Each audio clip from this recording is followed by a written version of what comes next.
Olá, muito boa noite. Me chamo Johansi da Silva Oliveira, sou membro do Departamento de Farmácia e hoje vou atuar como moderador, né, desse webinar tão interessante para a nossa carreira como farmacêutico, atuante em terapia intensiva, que tem como tema desse webinar a construção da carreira do farmacêutico especialista em doenças infecciosas. E para falar de um tema tão importante, tão característico da nossa atuação, temos hoje uma presença ilustre de vários farmacêuticos intensivistas e que têm destaque nessa área, atuando principalmente nas unidades de terapia intensiva. E então, sem mais delongas, quero apenas apresentá-los para todos vocês. Em nome do departamento, quero agradecer a todos pela presença nesse webinar e que seja muito proveitoso para a nossa carreira, que a gente possa ter uma troca de experiências, de conhecimentos muito importantes e que a gente agregue mais ainda nosso cuidado na terapia intensiva.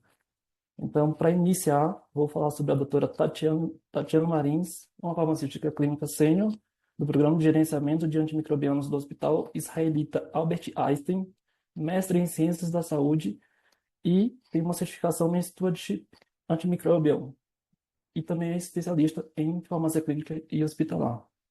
Na sequência da doutora Tatiana Marins, temos o José Felipe Pinheiro, que é o nosso farmacêutico da Universidade Federal do Piauí e que atua no Hospital Universitário da UFP como membro do stewardship do time de terapia intensiva.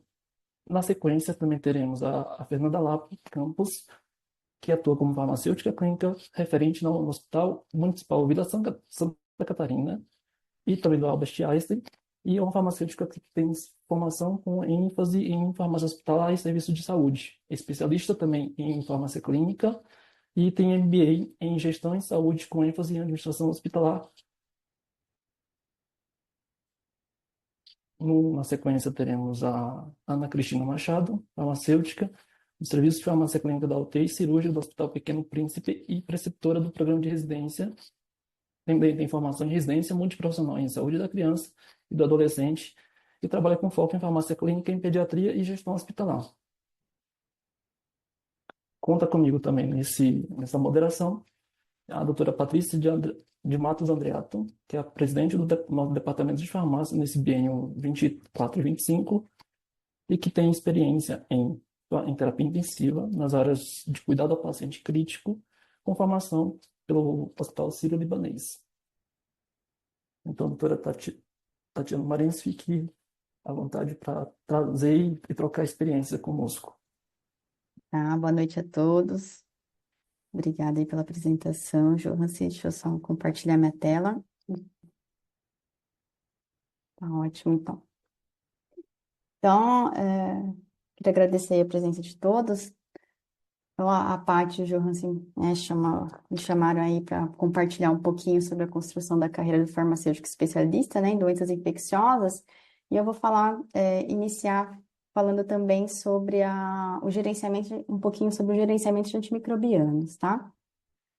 Então, como o Johan já me apresentou, eu vou só comentar um pouquinho de como foi minha trajetória até eu chegar no Antimicrobial Stewardship, né?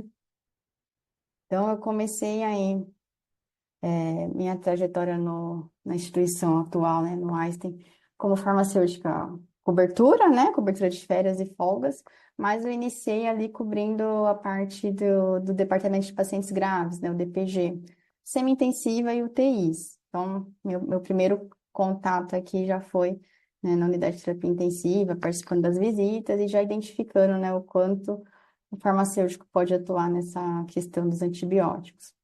Posteriormente, eu fixei numa unidade de clínica médica cirúrgica, tá? Onde as especialidades eram urologia e nefrologia. Ali eu já comecei também a identificar uma outra atuação bastante importante do farmacêutico com relação à antibiótico profilaxia cirúrgica, né?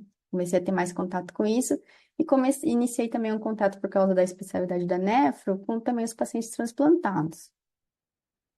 Posteriormente, eu assumi também uma unidade de longa permanência, onde tinha pacientes crônicos. Aqui que realmente foi mais ou menos ali em 2012, 2013, comecei a ter mais contato e mais curiosidade ainda ali na questão dos antibiogramas, a entender os tratamentos também. E até mesmo porque os pacientes ali tinham muitas infecções, né, de repetição, ou infecção urinária, ou infecção pulmonar por repetição, enfim.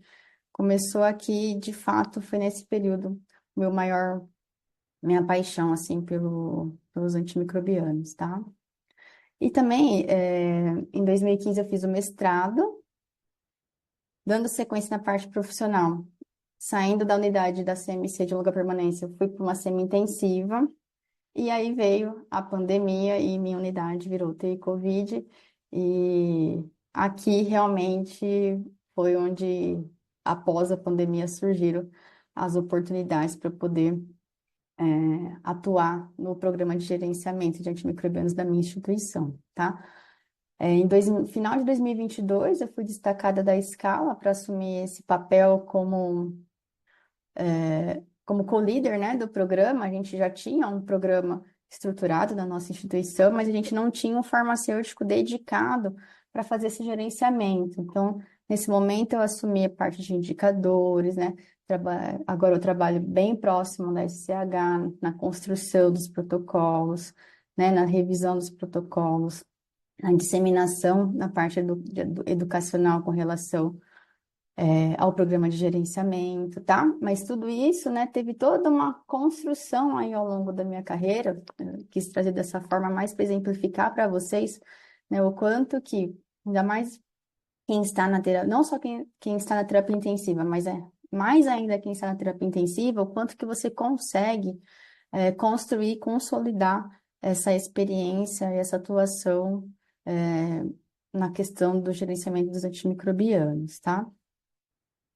Com relação à parte institucional, então, dentro da nossa instituição, quando a gente estava nessa unidade de longa permanência, com esses contatos com os antibiogramas, a gente identificou a necessidade de trazer mais de próximo, né, a questão do infectologista, trazer essa abordagem para os farmacêuticos. Então, ali em 2013, 2014, a gente começou com reuniões mensais, né, periódicas ali com a nossa equipe da SCH.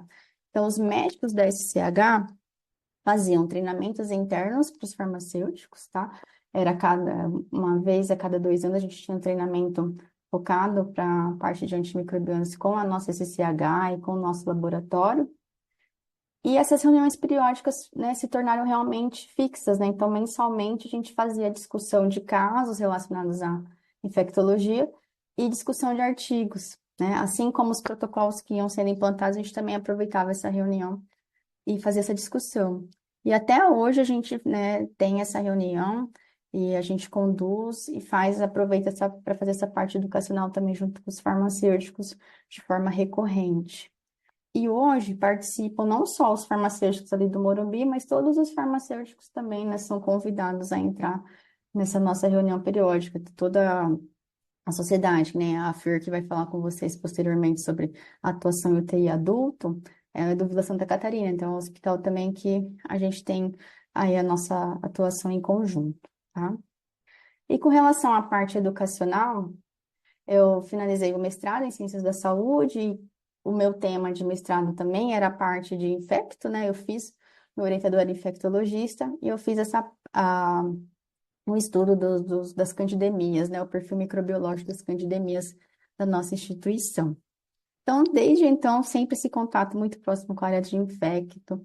Aí eu comecei a fazer cursos de atualização na área, então tem tem cursos gratuitos da OMS também, muitos bons. Tem vários, né, cursos também disponibilizados, focados em raciocínio clínico de antimicrobianos, e aí eu fui sempre buscando mais conhecimento com relação a esse tema, tá?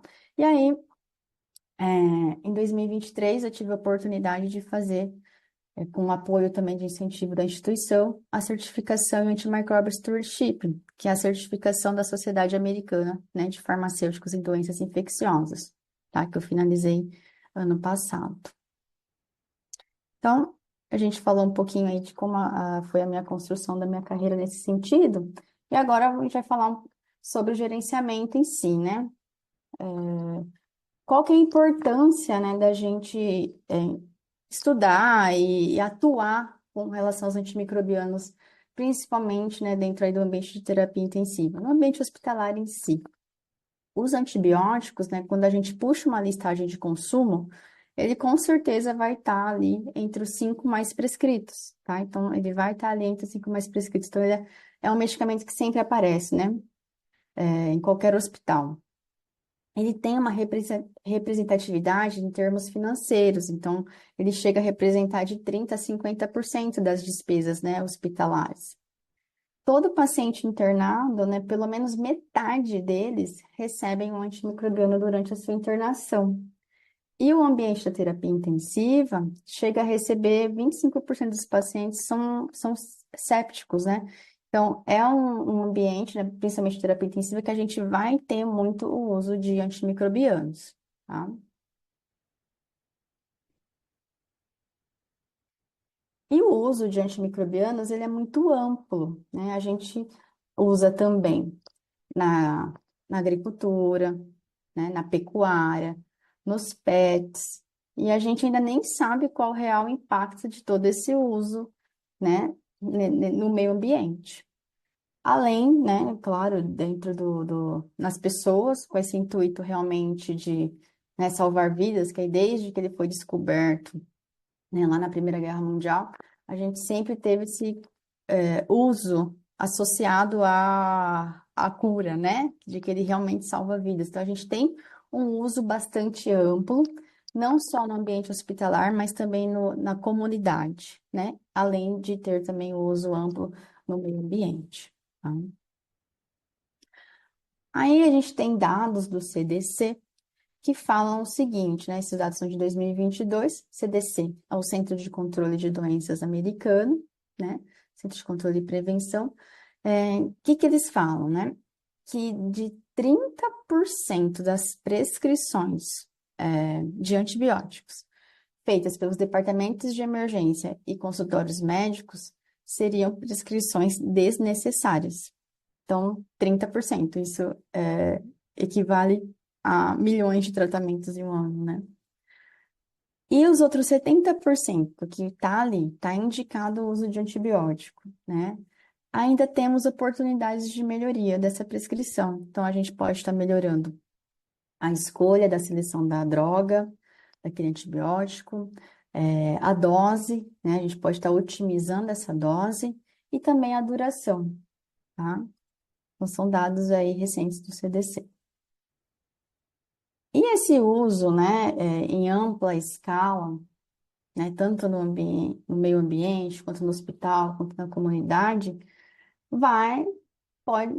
pode selecionar os micro-organismos. E com isso, a gente vai tendo, né, a seleção de cepas cada vez mais resistentes, se a gente não tiver um controle desse uso. E essas cepas, né, isso vai se espalhando, se propaga de forma rápida, né, a nível de mundo. Então, quando a gente fala, né, dessas cepas resistentes de bactéria, de fungos, a gente pode ter essa propagação entre países, entre continentes, através de pessoas, animais e mercadorias. Então, é algo que realmente abrange a nível mundo e pode sair do nosso controle, assim como a gente teve esse episódio da pandemia, né?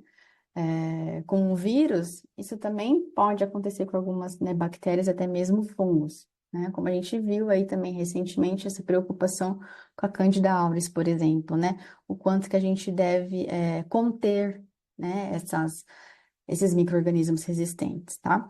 E aí tem 3 pilares, assim, né, fundamentais para a gente conseguir conter essa resistência aos antibióticos, tá? Primeiro, assim, detectar essas ameaças, né? Quais são as micro-organismos resistentes? Quais são as ameaças? Isso a gente fala a nível, né, global, quanto a nível de minha instituição. Qual que é o perfil microbiológico da minha instituição, do meu hospital? Qual que é o perfil microbiológico da minha UTI? É super importante a gente saber, conhecer quais são esses micro-organismos, né? Prevenir, então, a prevenção e conter esses micro-organismos resistentes também é primordial. Então, a questão da higiene das mãos, né? Isso não deve ser feito só lá em maio. A gente tem que estar o tempo todo com esse cuidado com relação à higiene das mãos, porque realmente, dentro do ambiente hospitalar, dentro de uma UTI, né, onde eu tenho leitos ali, né, próximos, precisa realmente ter esse rigor com a questão da higiene das mãos, tá? E o terceiro ponto é a melhoria do uso do antibiótico, é melhorar o uso do antibiótico, né? E entra aí que entra o programa de gerenciamento de antimicrobianos, né? Como que eu vou melhorar esse uso, tá? Então, só complementando aqui, a gente tem dados aí também do último reporte do CDC, de que cerca de 2,8 milhões de infecções resistentes a antibióticos, né? A gente tem infecções predominantes aí com resistência, então 2,8 milhões é bastante coisa por ano, né? E cerca de 35 mil mortes associadas a essas infecções por micro-organismos resistentes, tá? Então, a gente tem aí uma preocupação também com relação à mortalidade, tá? Isso, 35 mil, é o que eles conseguem realmente associar à infecção por micro-organismos resistentes. Pode ser que esse número seja maior. E aí, a gente está o tempo inteiro tentando equilibrar essa balança, né? O uso correto de antimicrobianos, é, como é que eu faço o uso correto e não deixo propagar os micro-organismos resistentes? Me preocupar com os efeitos colaterais, né? Então, é aquela coisa, né? Salva a vida, mas não está isento de efeito colateral e tem os micro-organismos resistentes que eu tenho que estar contendo. Então, a gente tem que estar o tempo inteiro lembrando que essa balança tem que estar equilibrada, tá? Eu nem coloquei aqui, mas os dados do último reporte do CDC e também o último reporte que teve agora da Organização Mundial de Saúde mostra realmente que algumas bactérias multiresistentes, né, aumentou a incidência de algumas bactérias, né, como as enterobactérias com ISBL, os acinetobacter resistentes a carbapenêmicos, as pseudomonas. Então, realmente, a gente precisa equilibrar de fato esta balança, tá? E uma das formas, como eu comentei, é o gerenciamento de antimicrobianos. Então, qual o conceito, né, de gerenciamento de antimicrobianos? Então, são intervenções coordenadas, interprofissionais, né, projetadas para melhorar e medir o uso apropriado dos antimicrobianos, de forma a promover a seleção do regime ideal de medicamentos, desde dosagem, via de administração e duração da terapia. Então, aqui, intervenções coordenadas e interprofissionais. Então, não é o farmacêutico sozinho que vai fazer esse gerenciamento, é a equipe, né? O médico, a enfermeira, a SCH, é a equipe, tá? E o dado da Anvisa, infelizmente, a gente ainda tem mais que a metade, né, dos hospitais brasileiros aí que não possuem um stewardship, um programa, né, de gerenciamento implementado nos seus hospitais. Cerca de 58%, né, nessa pesquisa da Anvisa, dos hospitais que responderam a esta pesquisa. Então, a gente ainda tem bastante a ser trabalhado, né, aqui no Brasil ainda com relação a esse tema. E quais os objetivos, né, do gerenciamento? Bom, melhorar desfechos clínicos do paciente, né, isso é primordial. Combater a resistência antimicrobiana, né, que está aí entre os nossos maiores problemas de saúde pública já. E controlar custos, né, isso vem como consequência, tá? Mas os hospitais públicos, isso é muito importante. Como componentes essenciais, trouxe aqui os componentes que estão lá no manual, na diretriz da Anvisa, tá? Que é baseado também nos componentes descritos lá no CDC. Então, o apoio das lideranças, primeiro ponto, né? A liderança, a alta liderança do hospital da sua instituição precisa, né? Bancar esse programa, precisa disponibilizar recursos humanos, financeiros e tecnológicos. Hoje a gente vê cada vez mais o quanto que a TI é importante para a gente conseguir agilizar, né, as nossas intervenções do stewardship. Outro componente, que é o segundo componente, são a definição das responsabilidades. Então, é importante a gente nomear, né, quem é o time gestor do programa, quem é o time operacional do programa. Então, isso precisa estar bem definido, definir quem são os líderes, quais são as funções, né, de cada membro desse time. Então, tudo isso precisa estar bem descrito, em uma política. Então, eu trouxe um pouquinho do que cada dos principais aqui, né? Então, o serviço de controle de infecção hospitalar é primordial, é importante que ele investigue, ele identifique, né, a etiologia das infecções relacionadas à assistência à saúde, vigilância dos micro-organismos multiresistentes, né? Isso está sempre a cargo ali da SCIH. O laboratório de microbiologia, né, também é um membro aí do time super importante, né? A gente precisa ter os resultados de culturas, perfil de sensibilidade, feitos através de métodos confiáveis, né? A gente precisa confiar, né, no laboratório de microbiologia. Isso é uma dificuldade que muitos hospitais têm, às vezes por ter um serviço de laboratório terceirizado, né? O laboratório também é responsável também por fazer essa vigilância dos micro-organismos resistentes, eles, né, logo sinalizam a SCH quando tem aqui algum surto, né, eles acabam identificando isso ali no laboratório primeiramente, já dispara essa informação para a SCH. Um laboratório, né, os mais modernos e com recursos financeiros disponíveis, vão ter testes moleculares de diagnóstico rápido, o que agiliza aí o tratamento assertivo, né, da escolha do antibiótico. A farmácia clínica, né, aí puxando a sardinha, eu coloquei mais itens aqui da farmácia clínica, né, então, análise da prescrição, avaliação dos resultados de cultura, a ponte de comunicação entre a equipe médica, equipe do laboratório, equipe de enfermagem, participação na educação médica e multiprofissional, orientações baseadas em PKPD, orientações para enfermagem sobre a terapia infusional, observação dos critérios para terapia switch, né, a conversão do EV para o VO, seleção e avaliação de casos mais críticos para discutir com o infectologista da SCH. O contato com a microbiologia, ele pode ser gestor de linhas de cuidado e é o responsável também pela compilação aí de indicadores e acompanhamento desse consumo também. A enfermagem, cada vez mais a gente deve inserir a enfermagem nesse contexto, e eles já fazem parte disso, né? Eles só precisam tomar mais consciência do quanto é importante também a participação deles nesse processo, né?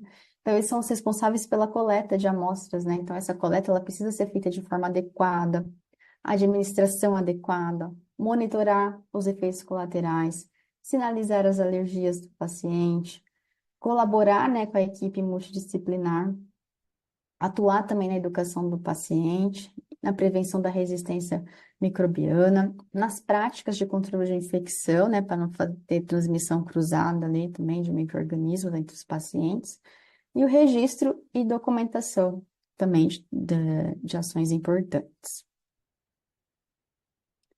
Como terceiro componente essencial aqui do programa de gerenciamento, a gente tem o ponto de educação. Então, isso é também muito importante. A gente precisa, né, na nossa instituição, estar promovendo ações de treinamento, capacitação para todos os profissionais, né? Desde os médicos, dos plantonistas ali da terapia intensiva, né, para os farmacêuticos, para a enfermagem, para os técnicos de enfermagem.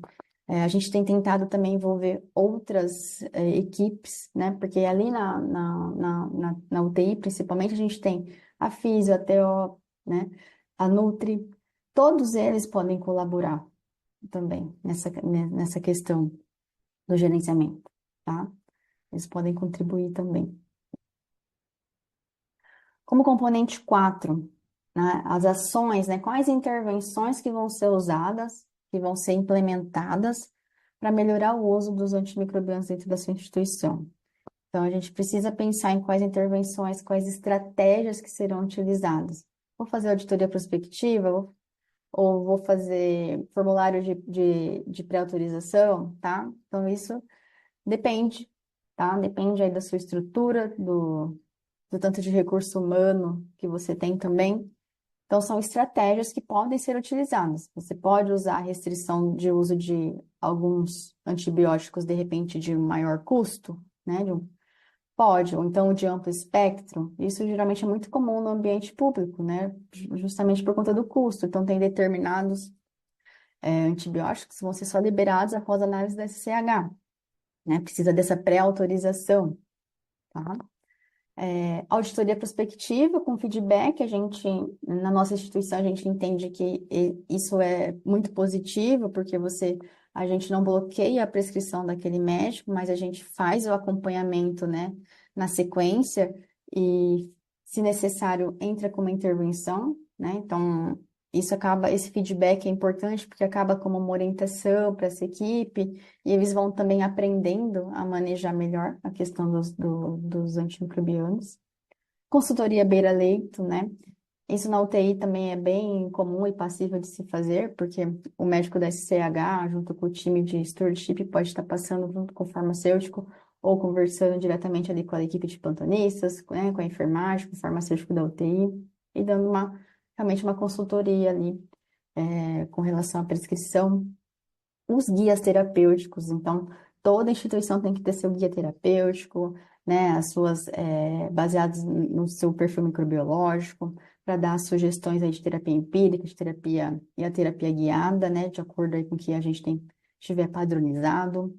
O descalonamento, né, é muito importante. Então, a gente começa ali com a terapia empírica, mas depois dos resultados das culturas, lembrar de olhar, né, esse resultado desse antibiograma e de escalonar sempre que possível, né? Lembrar também da transição do EV para o VO, porque a gente tem várias oportunidades aqui em termos de minimizar risco de infecção relacionada a catéter. Você consegue girar leito, porque você consegue dar alta precoce para esse paciente com a via oral. Então, é uma estratégia também bastante interessante. E ajuste, né? Ajuste de dose através de monitorização sérica de antibióticos também. Isso é otimizar a terapia, tá? Então, coloquei aqui alguns exemplos para a gente discutir. Continuando com os componentes essenciais, número 5, então, monitoramento. Então, depois que eu implementei diversas intervenções no meu programa, eu preciso avaliar o impacto dessas intervenções. E com isso, eu preciso de algumas métricas, né? Como é que eu vou medir para entender se a ação, né, que eu propus, que eu implementei, foi efetiva ou não, né, na redução aí, de consumo de antimicrobianos, por exemplo. Então, existem indicadores de processo ou de desempenho que fazem com que a gente seja possível essa avaliação. Então, a qualidade da utilização desses antimicrobianos, né, através da DDD, do DOT, tá? Percentual de escalonamento, né?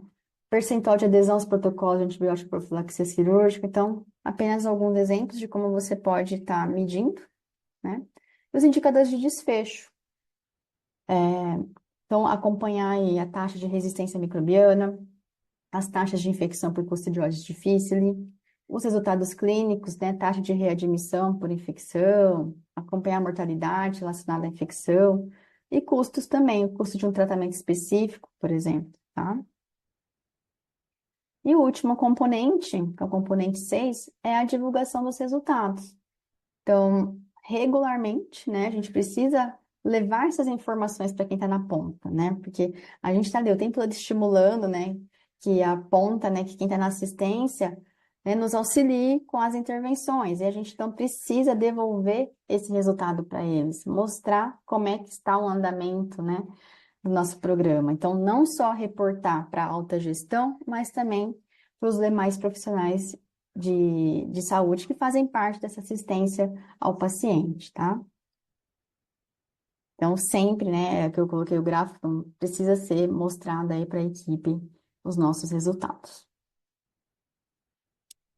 E finalizando, a gente, né, tem que identificar as oportunidades de melhoria através da análise desses resultados, tá?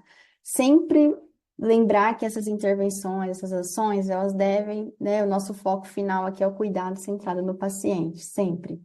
Estabelecer metas para o programa, fazer as intervenções sempre baseadas nas melhores evidências, promover relações positivas e produtivas, né, com as demais equipes. Então, vou desenvolver um guia de antibiótico profilaxia cirúrgica, conversa com as especialidades de cirurgia, né? Então, promova essas relações positivas. E adaptação ao ambiente e recurso. Então, como eu falei, eu vou fazer uma estratégia, eu vou fazer duas, três, vou fazer 10, tudo depende do meu ambiente, dos meus recursos humanos, dos meus recursos financeiros. Eu só falo assim, comece com uma, né? Escolha uma estratégia, faça, a implementação, meça e veja qual foi o resultado e o impacto dessa intervenção. Aqui eu deixo para vocês poderem, né, escanear, quem ainda não conhece. Então, a diretriz nacional, né, da Anvisa para implementação aí do Programa de Gerenciamento de Antimicrobianos e Serviços de Saúde. Ela foi revisada no passado. O site do CDC, tá? Aqui tem muita informação boa, né? Incentivo que vocês que gostem do tema explorem esse site. Muito PDF, muita informação, muitas sugestões, né, de intervenções, né, os timeouts.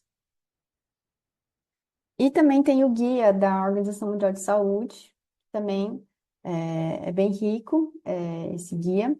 E aqui eu também coloquei um curso gratuito que tem da Organização Mundial de Saúde, relacionado a Antimicrobial Stewardship. Depois vocês também podem acessar. E eu passo o bastão, não sei se o José já entrou, mas agora na sequência seria ele, ou não sei se vai ser a Fer. Tenha vontade.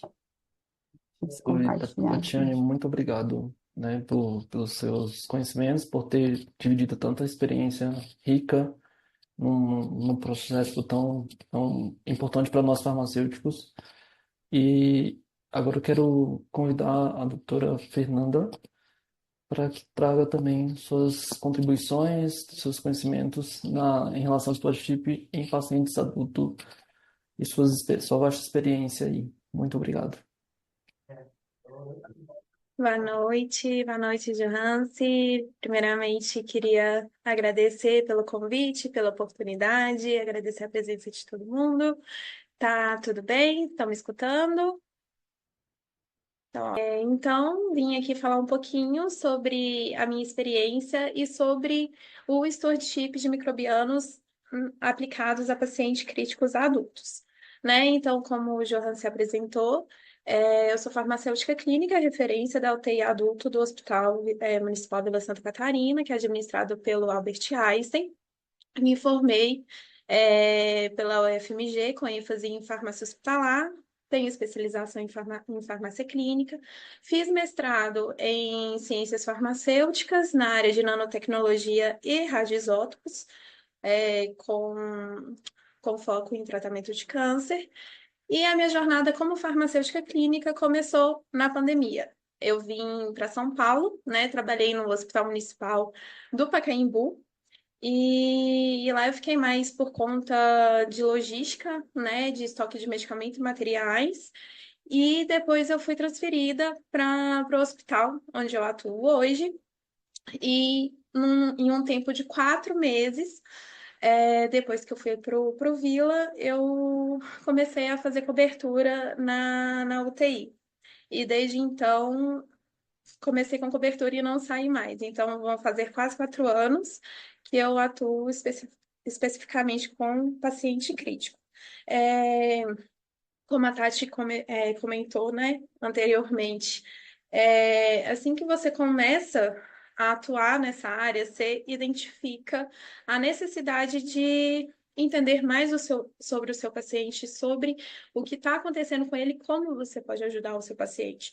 E eu sentia muito nessa questão desse mundo de antimicrobiano, né? Então, a partir disso, eu comecei a fazer cursos de especialização. Temos muitos cursos nacionais, com farmacêuticos de referência também. E hoje eu também sou representante lá do hospital, representante farmacêutica da Comissão de Stewardship de Antimicrobiano da Sociedade Albert Einstein, junto com a Tati. Bom, dentro do papel do farmacêutico, no programa, né, do gerenciamento de antimicrobianos, eu gostaria muito de destacar a participação de visitas multidisciplinares, principalmente nas unidades mais críticas, né? Particularmente, eu acho o momento mais importante do dia para fazer intervenção, porque é o momento que vários profissionais estão ali juntos, discutindo o caso do paciente e elaborando e traçando um plano terapêutico, né? e como os pacientes são instáveis, né? O quadro muda muito rapidamente.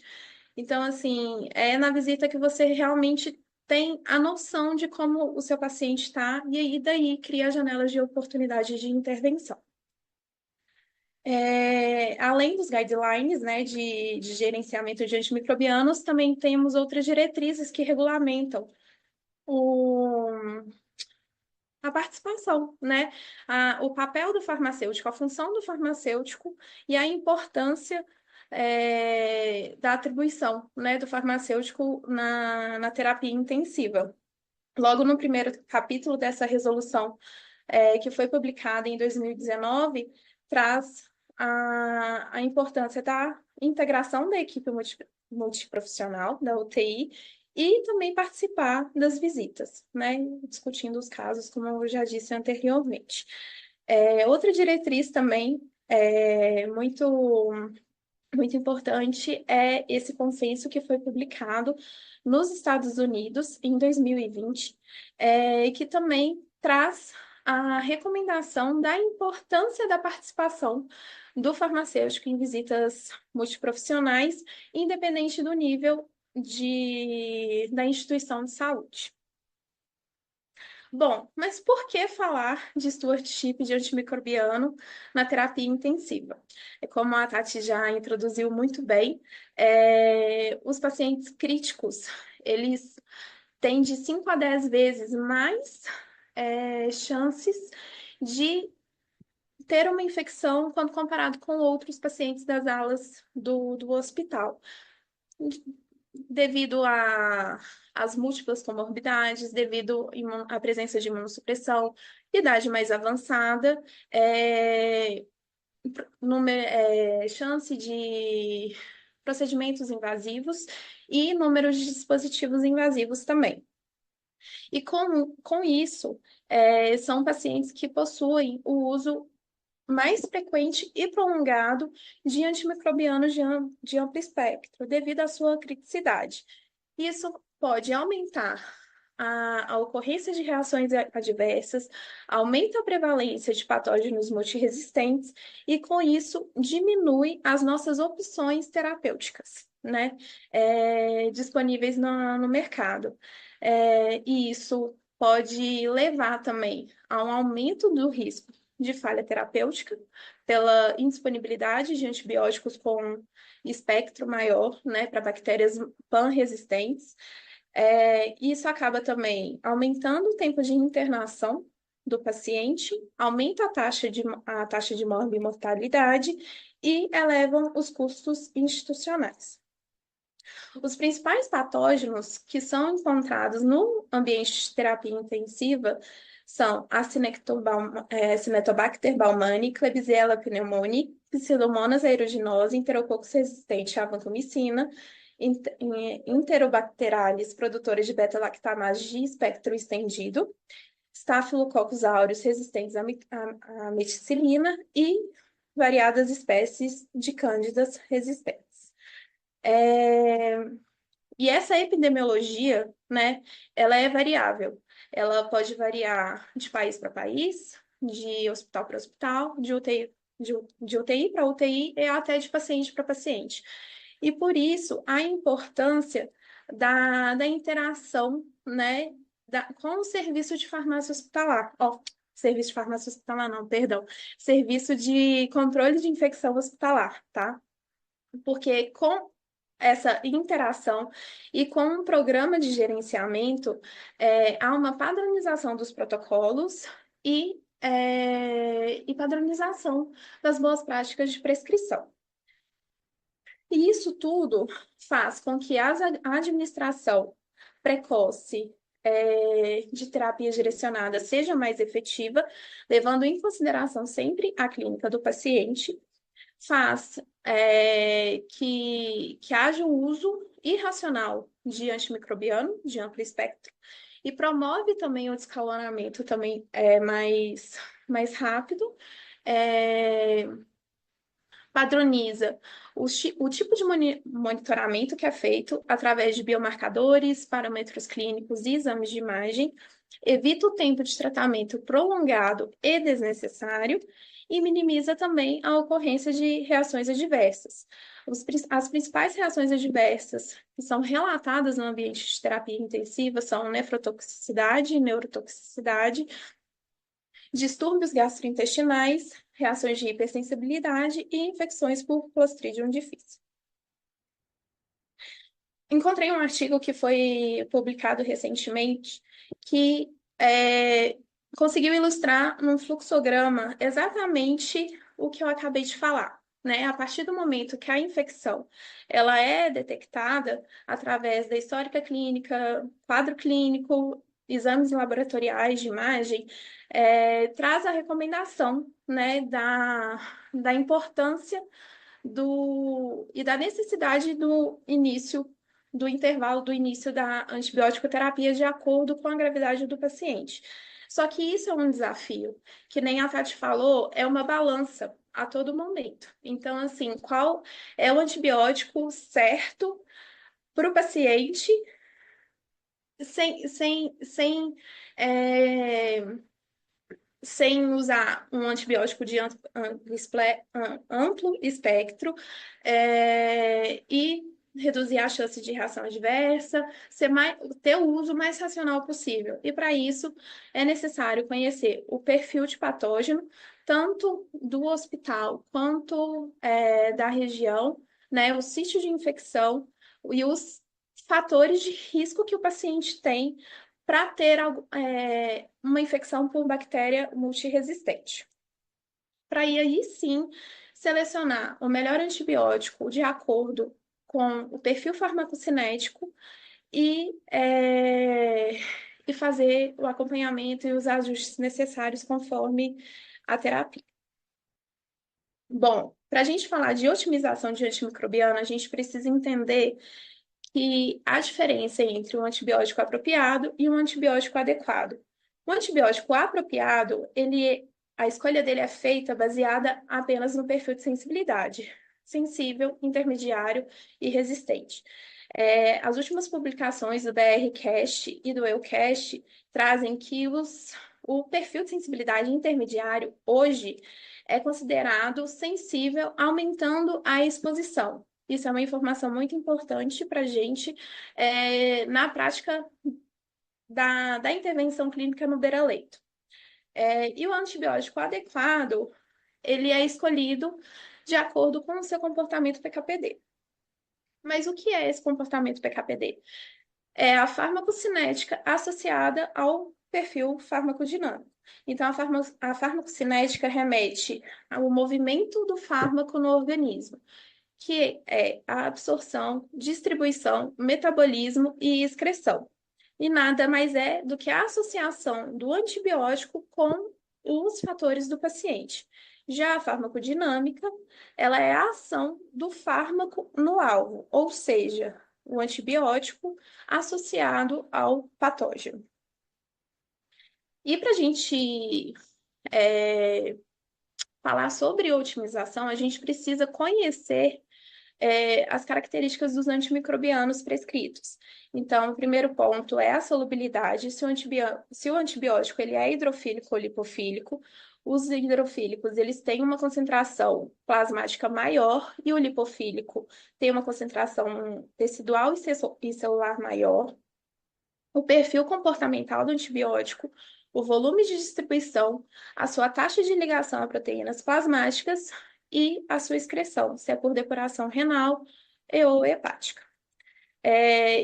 Todas essas características, elas influenciam a concentração, diretamente, né, a concentração do antibiótico no sítio de infecção. E também temos que levar em consideração sempre a concentração inibitória mínima da bactéria que foi identificada. Quanto ao tipo de perfil do antibiótico, a gente tem 3 tipos: a concentração dependente, tempo dependente e concentração com tempo dependente. O primeiro, para otimizar, o objetivo é aumentar a concentração do antibiótico em relação ao MIC. Os principais, os principais e um dos exemplos de classe de antibiótico são os aminoglicosídeos. Desculpa, eu achei que tinha travado. São os aminoglicosídeos, e com isso a gente otimiza as doses em doses maiores, com menores frequências, como por exemplo uma vez ao dia. O perfil tempo dependente, o objetivo é aumentar a duração da exposição do antibiótico acima da curva do MIC. Um exemplo clássico são os beta-lactâmicos. Então, como regime, é necessário maior frequência e maior tempo de infusão para atingir a otimização. E o último, bom, e para falar de otimização dos antibióticos tempo dependentes, a gente tem que entender também os tipos de infusão que temos. O primeiro tipo é o intermitente, que ele aumenta o pico do antibiótico, como a gente pode perceber no gráfico, e mas só que ele dura um tempo menor acima do MIC, né? Então, pode acontecer uma falha terapêutica por subdose, né? No tipo de infusão prolongada, o pico de concentração máxima do antibiótico é menor, porém o antibiótico ele consegue permanecer um tempo maior, o tempo de exposição é maior em relação ao MIC, e também a gente tem disponível o tipo de infusão contínua, né, que a concentração máxima, né, o pico de concentração máxima é menor ainda, porém o antibiótico permanece acima da MIC por 24 horas. Esses dois últimos tipos de infusão citados anteriormente são os mais recomendados para pacientes críticos. Só que para isso é necessário fazer uma dose de ataque antes de começar com a infusão prolongada em menor tempo. E por último, o último tipo é a concentração com tempo dependente. Então, o objetivo é aumentar a quantidade da exposição ao antimicrobiano, né, acima da MIC. Exemplos de classe terapêutica desse tipo de perfil são os glicopeptídeos, as quinolonas e as polimixinas. E esse perfil permite ter doses e intervalos mais flexíveis. Bom, sobre os fatores de pacientes críticos, eles podem apresentar vários cenários diferentes, né? E pode ter até associação entre eles, tá? O primeiro estado de hiperdinâmico é quando tem um aumento do débito cardíaco, também há um aumento do débito urinário, ou o clearance, né? E com isso faz com que haja uma diminuição da concentração plasmática do antimicrobiano. No cenário de balanço hídrico alterado, o volume de distribuição ele é aumentado, que faz com que também haja uma redução da concentração plasmática do antimicrobiano. Quando o paciente tem um choque séptico ou sepse, mas sem nenhuma disfunção orgânica, ele tem os valores de VD e de clearance inalterados. Mas o que é esse valor, o que é esse volume de distribuição? Nada mais é do que a quantidade de líquido necessário, de fluido necessário para manter a concentração de antimicrobiano igual no tecido e no sangue. E outras condições que são encontradas em pacientes críticos que também podem aumentar o volume de distribuição são a ventilação mecânica, circulação extracorpórea ou o ECMO, plasmaférese, drenagem, derrame pleural, ascite ou o uso de drogas vasoativas. Então, quando o paciente não tem disfunção orgânica, tem o volume de distribuição e o clearance inalterados, e então não há nenhuma alteração nessa concentração do antimicrobiano. E quando o paciente possui insuficiência renal e ou hepática, o volume de distribuição ele é aumentado a sua excreção, depuração, ela é reduzida. E com isso aumenta a concentração plasmática do antimicrobiano, fazendo com que aumente também a toxicidade. Essa ilustração ela mostra bem o que eu acabei de falar, né? Então, nesse primeiro cenário, quando o volume de distribuição ele é aumentado, há uma redução na concentração máxima e na área sobre a curva.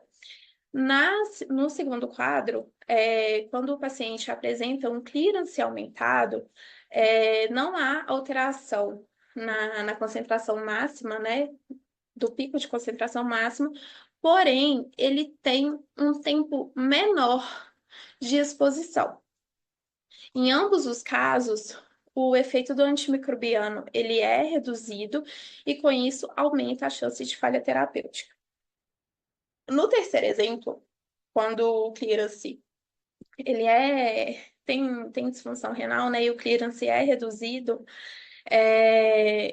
há um aumento na exposição do antimicrobiano, né? Então, aumenta a área sobre a curva, aumenta a concentração mínima e, com isso, há um aumento também da toxicidade. E no último caso, que não relatei anteriormente, mas é uma coisa que a gente encontra no nosso dia a dia, é o aumento do MIC pelo patógeno, né? A sensibilidade ao antimicrobiano, ela é reduzida. Então, com isso, diminui o pico de concentração máxima, a área sobre a curva e o tempo de exposição. Trouxe aqui as principais intervenções que o farmacêutico pode fazer, né, quando se fala de gerenciamento, né, as oportunidades são as intervenções que eu mais realizo diariamente, tá? Então, a primeira é a triagem, né, primária da prescrição, verificando a posologia, dose, frequência e se a via foi prescrita corretamente, se há duplicidade terapêutica na prescrição, quando dois ou mais antimicrobianos de espectro semelhante são prescritos, exceto quando o objetivo é o sinergismo entre eles, se a indicação do antimicrobiano, qual que é a indicação do antimicrobiano, né? Se é profilático, né? E se é profilático, se está adequado para o sítio cirúrgico, se o paciente é imunossuprimido, paciente transplantado ou que possui doença hematológica, qual é o tempo de duração dessa profilaxia, ou se o antibiótico é terapêutico, né? Levando em consideração os problemas ativos do paciente, o tipo de infecção, se é uma infecção comunitária ou uma infecção relacionada à saúde, o foco infeccioso e se houve alguma internação prévia, recente. E com isso é a primeira. E nesse cenário, né, é onde aparece a primeira oportunidade de escalonamento, mas sempre levando em consideração a clínica do paciente. Outro ponto importante são as interações medicamentosas, né? Trouxe alguns exemplos de interações droga-droga, né? Que é a ceftriaxona com o cálcio, quando administrados de forma concomitante endovenosa, há uma precipitação do antimicrobiano e isso leva à falha terapêutica, né? Então, é um tipo de interação físico-química.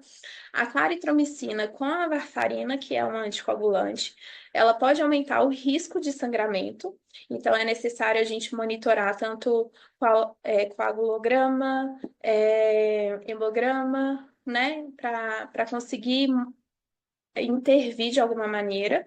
E também uma interação bastante comum é o fármaco-alimento, né, que pode aumentar ou retardar a absorção do fármaco no trato gastrointestinal.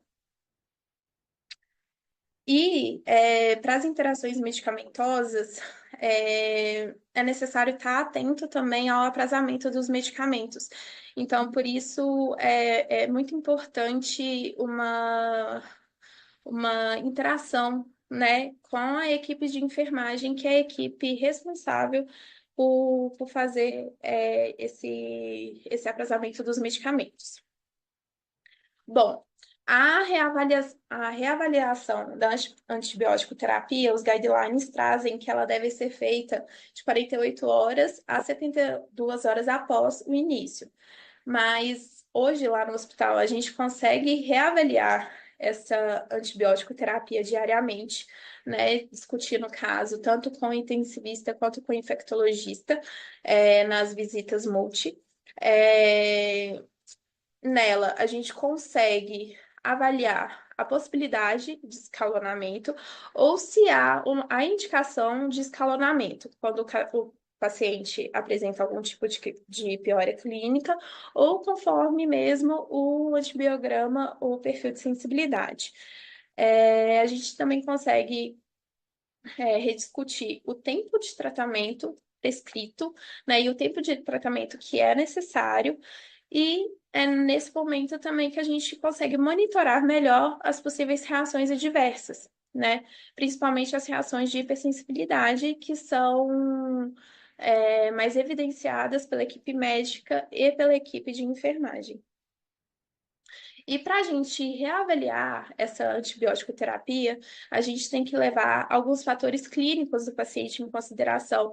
Se o paciente ainda apresenta febre, se tem algum tipo de disfunção orgânica, se está em uso de drogas vasoativas, e em ventilação mecânica, se é necessário ou se está em desmame. Os exames laboratoriais que mais são acompanhados é o leucograma, a proteína C reativa e a procalcitorina, por mais que não sejam marcadores específicos, são marcadores que podem guiar tanto a melhora ou piora do paciente e o tempo de tratamento ou a possibilidade de descalonamento. As culturas, né, as culturas dos sítios coletados e o perfil de sensibilidade e também os testes microbiológicos, tanto moleculares, né, painel viral. Então, são exames que auxiliam na tomada de decisão. Além disso, também tem os exames de imagem, né? O raio-x, a tomografia computadorizada e o ecocardiograma transesofágico para o diagnóstico de endocardite.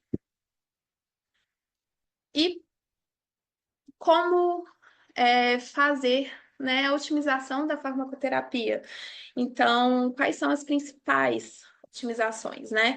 Então, são os ajustes de dose e de frequência, quando o antimicrobiano, ele é concentração dependente, né? Muitas vezes os aminoglicosídeos são prescritos em frequência maior, sendo que o mais indicado é uma dose maior em uma frequência menor. Ajuste de tempo de infusão prolongado, no caso de antimicrobianos tempo-dependentes, como é o caso dos beta-lactâmicos. O ajuste de diluição, por mais que não seja um ajuste direto, né, no antimicrobiano, né, mas é um ajuste que impacta, né, no perfil PKPD, porque muitas vezes o paciente crítico, ele recebe muitos medicamentos, ele recebe um volume muito grande de medicamentos. Então, quando ele tem um balanço hídrico muito positivo, como a gente já falou anteriormente, isso impacta no volume de distribuição e na concentração dos antimicrobianos. Então, é necessário a gente revisar, né, se é possível reduzir essa diluição de acordo com o tipo de acesso venoso que o paciente tem, e nos casos de hipernatremia também, né, verificar se o antibiótico ele é compatível com o soroglico, uma vez que o objetivo é reduzir a quantidade de sódio que o paciente recebe e qual é a estabilidade em soro glicosado, né? Porque tem os exemplos de beta-lactâmicos é, que são indicados, né, o uso da terapia com tempo de infusão prolongado, mas a estabilidade do antibiótico em soro glicosado é menor do que o tempo de infusão recomendado. Então, isso é uma coisa que nós, farmacêuticos, temos que ficar muito atentos, né? E outro tipo de intervenção é o ajuste de dose. Na disfunção hepática é guiada, né, pela escala de Child-Pugh, mas infelizmente a nossa referência literária, né, para o ajuste de dose em disfunção hepática ela é muito escassa. Mas tem algumas referências que a gente consegue nos guiar, né? Mas ainda a gente não tem dados tão concretos para o ajuste no caso de disfunção hepática. Ajuste de dose na disfunção renal, levando em consideração clearance de creatinina. O farmacêutico tem que ficar muito atento quando o clearance é menor de 50, que é justamente onde já começa a necessidade de ajuste de alguns antimicrobianos. E se o paciente tem necessidade e está em terapia renal substitutiva, se ele está em hemodiálise intermitente ou contínua, por mais que sejam hemodiálises, o ajuste, né, ele vai ser diferenciado e vai ser individualizado para cada tipo de antimicrobiano. E esse ajuste de dose pelas disfunções, ela é recomendada apenas após as primeiras 24 e 48 horas, que é quando a concentração consegue atingir o nível estável, né? A faixa terapêutica. E também a gente não pode esquecer de reajustar um antibiótico para a dose full, que é a dose cheia, quando a melhora da disfunção renal, para o paciente não ter, não estar recebendo um tratamento subterapêutico. E agora eu vou falar sobre a monitorização terapêutica, né? Tem alguns fármacos, não só antimicrobianos, que a gente consegue monitorar pelo nível sérico, né?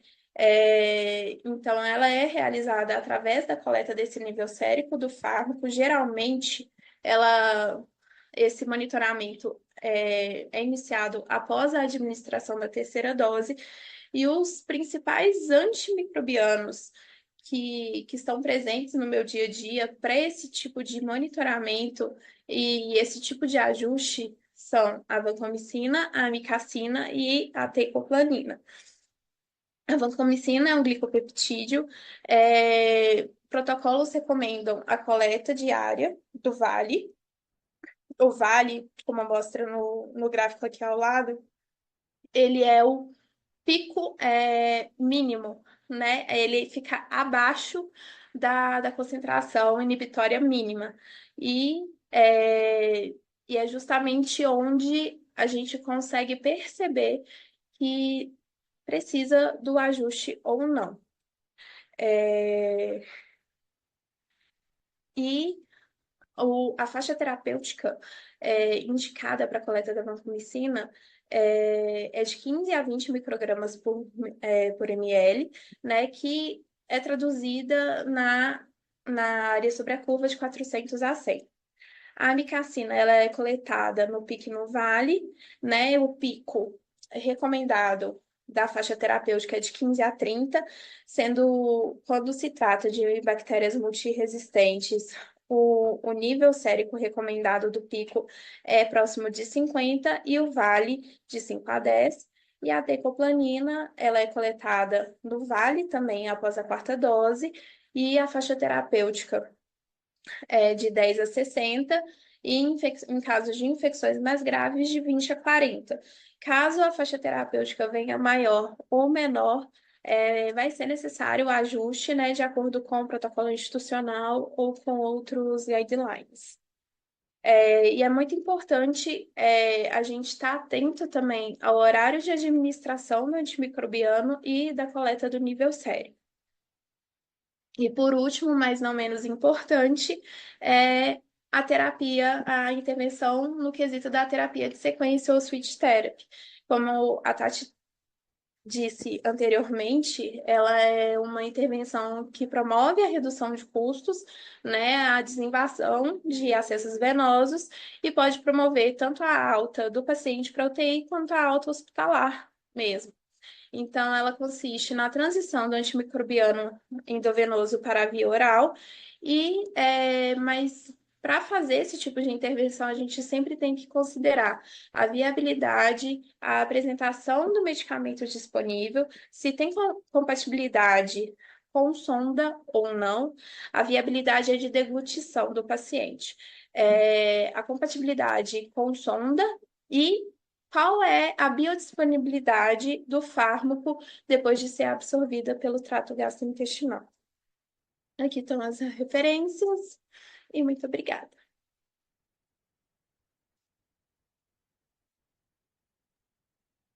Agora eu passo o bastão para Ana. É a Ana que vai entrar agora, Jo? É o José Felipe que vai entrar agora. Fernando, obrigada pela apresentação, obrigada por você ter trazido todas as alterações, né, as principais alterações em parâmetros farmacocinéticos que podem impactar na concentração dos antimicrobianos que são hidrofílicos, né? Isso vai ser muito bom quando a Ana entrar. Aproveitando que o José Felipe já está aqui conosco, então vou chamar ele. Então, o José Felipe Pinheiro, ele é farmacêutico egresso da Universidade Federal do Piauí, especialista em hematologia e banco de sangue, mestre em medicina tropical pela Fiocruz, farmacêutico clínico do Hospital Universitário da Universidade Federal do Piauí, EBSER, e analista clínico do LACEN do Piauí também. Ele é membro do CICIRAS, do HU também, da Universidade Federal do Piauí, e atua como co-líder do time de stewardship de antimicrobianos, atualmente na chefia da unidade multiprofissional, também do Hospital Universitário da Universidade Federal do Piauí. José Felipe, então a gente está aqui para ouvir você compartilhando a sua experiência, então, nessa construção da carreira do farmacêutico, né, no gerenciamento de antimicrobianos. Então, eu passo a fala para você, tá bem? Tá me escutando? Tá, né? Tranquilo. Então, pessoal, boa noite. A Patrícia me apresentou, eu sou José Felipe. Estou aqui no meio de uma conexão e vamos que poder apresentar aqui um pouco do nosso trabalho do Hospital Universitário.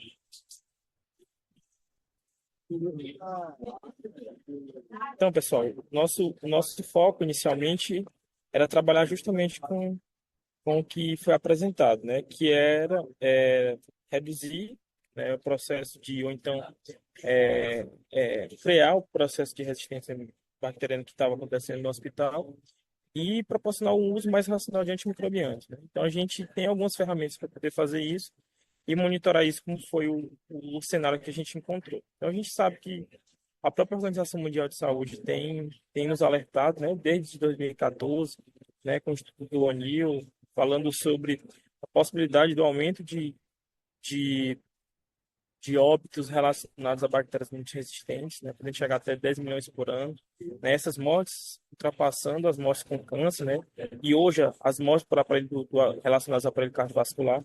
Então, todo esse processo, ele nos dá um cenário bem temeroso, né? A gente sabe que a Covid-19 ela teve um impacto mundial de 7 milhões de mortes num curto período, né? Imagina esse quantitativo, né, se chegando a 10 milhões por micro-organismos multiresistentes. Então, isso foi feito antes da pandemia.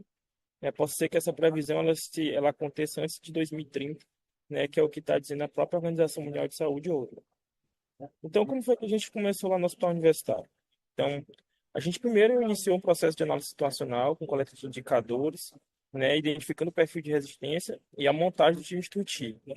Então, isso casou bem no período da pandemia, quando a gente pegava os pacientes já chegando em uso de alguns antimicrobianos, né, de largo espectro dentro do hospital, e até mesmo no próprio ambulatório, né? Então, mostrava para a gente um cenário bastante temeroso. Então, para a gente iniciar, precisava que a gente entendesse como é que estava a dinâmica das infecções dentro do nosso hospital e quem seriam os atores desse processo, né? O médico infectologista, o farmacêutico clínico, né, com expertise em antimicrobianos, e o nosso microbiologista do laboratório. Então, na montagem do time Stewardship, dentro do hospital, o importante, como a Adriana colocou no início, o importante papel da gestão, né? Então, a gestão confiar e demandar essa atividade para esse grupo, né? Para poder subsidiar as nossas ações e as nossas intervenções, que muitas vezes vinham de dentro de um cenário que era bastante temeroso. E voltando para a nossa formação, né? Então, a minha formação toda foi voltada para análises clínicas, né, desde a faculdade, né? Mas quando chegou nesse período, né, a gente procurou alguns cursos para poder fazer, os cursos da professora Marinei, os próprios cursos que a MIB disponibilizava, né, no contexto de terapia intensiva, os cursos do professor Felipe Tuon, foram subsídios teóricos e práticos para a gente poder executar as nossas ações aqui no estado, né? Então a gente montou, depois de montado o time de Stewardship, montamos um GT de uso racional de antimicrobianos e em seguida demos início à nossa construção dos nossos protocolos institucionais, né? Aí iniciamos o processo de intervenção, a melhora do diagnóstico microbiológico, a mudança do fluxo antimicrobiano, que anteriormente era ainda com aquelas folhas de papel, a gente meio que acabou com as folhas de papel, não, a gente acabou com as processos de autorização de folha de papel pelo infectologista e fizemos isso tudo pelo próprio sistema do hospital, que é o AGHU, que é o sistema que a Abcel utiliza, né? E o monitoramento dos indicadores para saber se nossas ações elas estavam realmente de acordo com o que a literatura estava descrevendo. Então, a primeira etapa nossa foi organizar a nossa classificação AUE, que foi trabalhar com quais eram os nossos antibióticos que seriam liberados, quais os antibióticos de atenção e quais são os antibióticos de reserva. Então, os antibióticos que eram liberados, que é o do grupo de acesso, eles necessitavam de uma justificativa clínica e laboratorial por parte do médico e a liberação do farmacêutico para ser dispensado. Então, o farmacêutico queria conferir dose, posologia e, se tivesse tudo correto, fazer a liberação. Para os antibióticos de atenção, a gente colocou um fluxo que, quando o médico faz a mesma justificativa, clínica e laboratorial, né, colocando quais seriam os achados que ele caracteriza a infecção e o que ele já tinha observado laboratorialmente e comunica a CCH do seu uso, né? Então aí tá a peracilina, tá o meropenem, né? E o médico infectologista vai avaliar. E aí a farmácia só faz a liberação desse medicamento somente se tiver com essa comunicação que a gente chama dentro do AGH, a gente chama de consultoria para CCH. E para os antibióticos de reserva, a gente estabeleceu que esses medicamentos eles só seriam liberados com a justificativa clínica e laboratorial, com a comunicação para a CCH e a posterior autorização pelo médico infectologista, né? Seja feita por telefone ou através do farmacêutico. Então, isso foi feito para daptomicina, para polimixina, para tigecyclina, nidulafungina, antibióticos esses que têm um custo associado, mas como também uma indução de perfil de resistência. Depois a gente foi para a parte farmacoeconômica, entender como que esses antimicrobianos eles se comportavam entre os antibióticos da nossa instituição, entre os outros medicamentos da nossa instituição. Quanto que eles representavam financeiramente. Uma vez que esses dados eram apurados pela gestão, eu tinha que saber como que eu iria convencer o meu gestor, sobre as nossas intervenções. Então, a gente viu que todos os anos a gente estava aumentando o nosso processo o nosso gasto com antimicrobianos no hospital, né? E aí a gente resolveu se concentrar nos antimicrobianos que estavam restritos entre a curva A e a curva B, né? Então, se destacando piperacilina, meropenem, tigecyclina, polimixina e elcipo. Aí a gente também colocou no radar anidulafungina e polimixina também. Então a gente observa que esse aumento ele era progressivo desde o ano de 2018, né, até o ano nosso de 2021, que foi o ano que a gente iniciou o nosso processo de intervenção.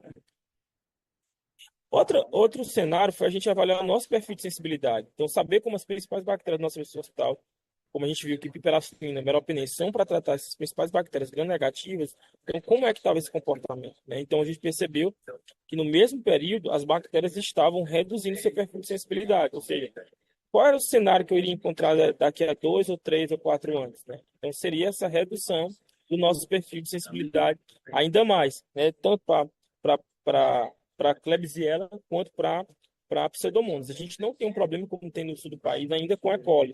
As nossas E. coli ainda são E. colis com um perfil de sensibilidade, principalmente a meropenem e aos carbapenêmicos, né?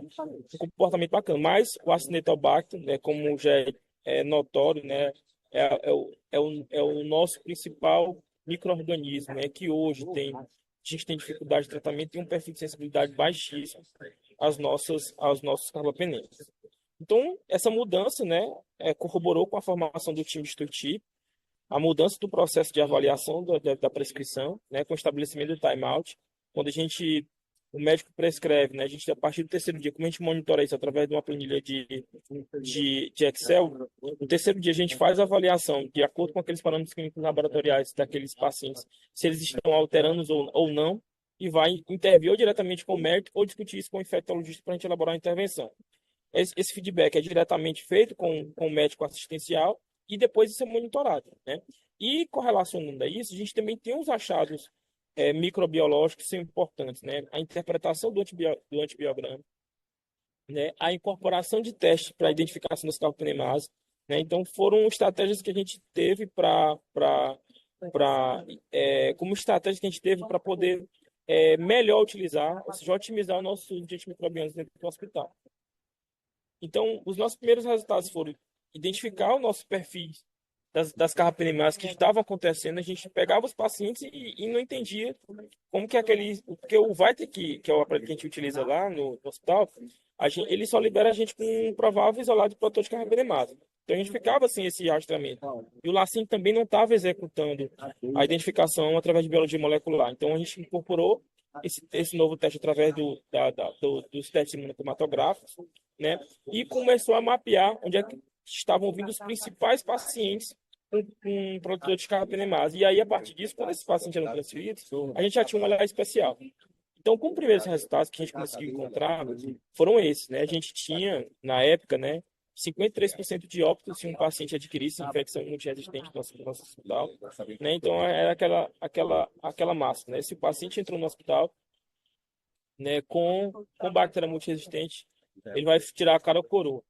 Então, a nossa ideia era que esse perfil a gente começasse a construir. Então, desconstruindo isso, né, a gente começa a perceber a inversão da curva, né? Então, à medida que a gente foi começando a se apropriar de mais conhecimento, de tratar essas infecções, a gente conseguiu reduzir, né, a quantidade de óbitos e aumentar a quantidade de altos, os desfechos de mortalidade relacionados aos pacientes com bactéria multiresistente. Conseguimos identificar também, né, a melhora do perfil de sensibilidade ou a melhora em relação ao impacto farmacoeconômico dentro de um hospital público, um hospital SUS, né, que é importante a gente falar em sustentabilidade econômica nesse período, né, onde a gente consegue identificar que as principais drogas que a gente utiliza nesse período, né, a gente teve uma redução, né, não só do quantitativo que o hospital desprendia para poder gastar, mas como também do seu quantitativo, né? Então, a gente observa por esse gráfico que o que a gente esteve consumindo em 2023 foi menor do que a gente consumia lá em 2018, né? Então, mostra que essa balança ela é possível ser investida, né, com, com estudo, com estudo e aprimoramento dos processos relacionados à identificação dos pacientes, identificação das bactérias e a otimização dos tratamentos, né? Então, a gente elegeu aqui a vanco, a poli, lafugente, jascrim, meropenem, petazo, fármacos esses que estavam dentro do nosso radar, seja pela curva A ou curva B, mas como também pelo seu potencial de indução de resistência dentro do nosso hospital. E aí mostra a queda somada, né, daquele processo de ascensão que a gente vinha tendo desde 2018 a comparado a essa redução em 2023, onde a gente coloca que o nosso percentual de redução, né, ele chega a ser quase 50%, uma economia de mais de R$ 600 mil em cada somado nesses últimos 2 anos. Então, a gente mostra também quantitativo, não só em termos financeiros, mas também o quantitativo, né, de frascos dispensados, né, o quantitativo de unidades dispensadas em nosso hospital, né, para todas essas drogas que nós colocamos. E aqui as nossas estratégias, que eu acho que é extremamente importante, né, que é demonstrar como que os times estão conectados, né, dentro do hospital, né, as visitas multiprofissionais ela acontecem não só por fato de ser um hospital universitário, né, de formar pessoas, mas como também por ter um contato multiprofissional com todos que estão regidos dessa cadeia e o fortalecimento de outros instrumentos, né? A gente, partindo do estudo tipo, a gente já conseguiu amadurecer os nossos conhecimentos para a CEPS, né? Então, hoje a gente tem um processo bem estabelecido com a CEPS, inclusive eu estou vindo do congresso, que a gente apresentou o trabalho de forma oral no congresso do IHF, né? Que é a instituição internacional que cuida dos hospitais, o Congresso Mundial dos Hospitais, né, falando dessa nossa experiência utilizando a inteligência artificial para poder identificar pacientes com sepsis, né, dentro do hospital, provável sepsis no hospital. Então, o que é que o estudo de tipo traz de aprendizado para o hospital, né? A consolidação das nossas atividades multiprofissionais entre o médico, infectologista, farmacêutico, clínico, né, com expertise em infecções, e o microbiologista, né? Assim como também a equipe assistencial. A melhora do nosso perfil de sensibilidade, ele melhorou. A gente conseguiu identificar que aquelas bactérias que a gente estava monitorando, elas começam a progredir com o aumento do perfil de sensibilidade, principalmente aos carbapenêmicos, né? E como também a melhora de desfechos clínicos, né? Então, a gente consegue identificar os pacientes com bactérias multiresistentes, né?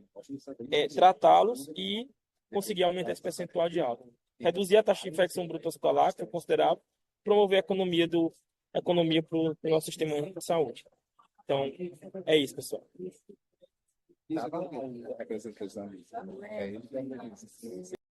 José Felipe, muito obrigada. Estou te Oi, ouvindo. tá me ouvindo? Estou te Muito ouvindo. obrigada por você ter compartilhado sua experiência. Gostei muito desse seu último slide também. Quando a gente fala em relação à implementação, né, do stewardship, apresentar os resultados, isso é muito bom. Isso é valioso para nós. Gostei, né? Só um Pode detalhe, falar. Patrícia, a gente está, inclusive, levando não, para ser publicado agora no final do ano na revista de Experiências Exitosas do Conselho Federal de Farmácia, né? Esse trabalho que a gente fez já de 2 anos, né? Então, esses dados todos vão estar disponíveis lá na publicação da revista, tá? Uma publicação mais científica também, a gente está elaborando já com os dados já de 2023. Ótimo, é isso mesmo que a gente precisa, né? A gente precisa ter publicações realmente relacionadas ao papel do farmacêutico clínico na unidade de terapia intensiva, nesse gerenciamento de antimicrobianos, inclusive para outras pessoas, né, outros profissionais se inspirarem no trabalho de vocês aí no Piauí e também usar como metodologia para iniciar esse gerenciamento. Conheço inúmeras instituições que apresentam serviços de gerenciamento, mas o programa Stewardship de antimicrobianos e realmente, como você falou, ter essa conexão com os demais membros da equipe multiprofissional ainda acaba sendo, ainda mais trazer o microbiologista clínico para dentro da UTI é mais difícil. José Felipe, muito obrigado. Agradeço Eu por acho que esse é o grande passado. avanço que a gente precisa ter, né? É pensar de forma multiprofissional. Isso, perfeito. Obrigada. Espero a gente fazer outros convites para você, como membro, né? A gente representando aqui o departamento de farmácia, é muito importante a gente ter vários profissionais farmacêuticos clínicos de diversas regiões do Brasil compartilhando, né, conhecimento aqui conosco. Obrigada. E agora eu vou chamar a Ana Cristina Machado. Então, ela é mestre em Biociências e Fisiopatologia pela Universidade Estadual de Maringá. com o foco de pesquisa dela foi infecção hospitalar com análise de PK/PD de antimicrobianos. Então, Ana Cristina Machado, ela é filhotinha do James Albiero, né, um farmacêutico clínico que é inspiração para nós aqui, paranaenses, eu acredito também, para pessoas de outros estados, com certeza vocês conhecem esse nome. Pioneiro, né, na parte de gerenciamento, de antimicrobianos. A Ana Cristina Machado, em 2018, calma aí, ela finalizou em 2018, ela fez a residência multiprofissional em saúde da criança e do adolescente. Ela tem experiência de 5 anos como farmacêutica clínica, pediátrica, em terapia intensiva no Hospital Pequeno Príncipe. Então, Ana, eu passo a fala para você, tá? A gente está aqui, então, ansiosos para ouvir sobre como que é o papel do farmacêutico clínico no cuidado, então, de pacientes pediátricos. Então, assim como a Fernanda Lapa, ela apresentou sobre as alterações de parâmetros farmacocinéticos no paciente adulto. Então, agora a gente vai falar sobre o papel do farmacêutico clínico, então, no gerenciamento de antimicrobianos em pacientes pediátricos. Obrigada, Patrícia, pela apresentação, obrigada pela oportunidade de compartilhar um pouco da minha experiência, obrigada por citar pelo James, né? Tudo que a gente trilha e faz é porque existem profissionais por trás que nos ensinaram, né? Sou filhote do James, o James é um dos grandes farmacêuticos do Brasil, né? Um dos grandes farmacêuticos clínicos do país. Quem teve já a oportunidade de conhecer esse nome sabe que ele é um dos grandes farmacêuticos clínicos e um dos grandes farmacêuticos que entende de antibiótico terapia, que entende de PK/PD, de antimicrobianos no país, é o James Albiero, né? E eu tive a oportunidade de ser aluna dele na graduação. Ele foi meu professor, ele foi o meu mentor na faculdade, ele foi meu professor de TCC, ele foi meu mentor de mestrado, né? Depois da graduação, eu tenho 9 anos de formada, ele foi o meu co-orientador de mestrado. Eu saí da graduação e fui fazer meu mestrado na área de PK/PD, de antimicrobianos. Logo em seguida, eu fui fazer a residência em Curitiba, né, no Hospital Pequeno Príncipe, em alta complexidade, né, em paciente pediátrico. E aí tive a oportunidade de trabalhar no Pequeno Príncipe durante 5 anos como farmacêutica clínica em terapia intensiva, né? E toda essa carreira, esses 9 anos de experiência que eu quero compartilhar com vocês nessa aula aqui, nesses 20 minutinhos. Então, esse é o foco da minha apresentação. Então, eu quero começar já falando com a frase do pai da pediatria americana, né? Que a pediatria, ela não lida com homens e mulheres em miniatura. Isso é uma coisa muito importante a gente entender, que a criança, o paciente pediátrico, ele não é um mini adulto, né? Mas a gente vai lidar com doses reduzidas e a mesma classe de doença, só que em corpos menores, né? Mas o que é a grande diferença quando a gente está lidando com o paciente pediátrico? Ele tem o seu próprio alcance com um horizonte totalmente independente. Então, é uma população diferenciada, desafiadora, mas que vale muito a pena a gente trabalhar, e é um caminho sem volta. Quem trabalha com a pediatria se apaixona, e é um caminho sem volta, porque eles são muito apaixonantes. O que é de grande desafiador, né, na pediatria, né? Há grandes diferenças farmacocinéticas, né, nas diferentes fases do paciente pediátrico, desde o neonato, lactente, criança, adolescente. A variabilidade de peso que a gente tem, que pode variar de até 200 vezes, que eu posso trabalhar com um paciente menor que 1 quilo, até um paciente com maior que 100 quilos. É o mundo do miligrama quilodose, que a gente brinca, miligrama quilodia. O paciente adulto é frasco, né? 1 frasco por dose, né? Não, no paciente pediátrico é miligrama quilodose, miligrama quilodia. A depender do fármaco, a gente vai calcular por superfície corpórea. E é o mundo off-label, né? Principalmente na neonatologia, a gente vai trabalhar com 100% do tratamento off-label, né? E a gente tentando entender como que é o movimento, o que que o corpo desse paciente pediátrico faz com o medicamento, né?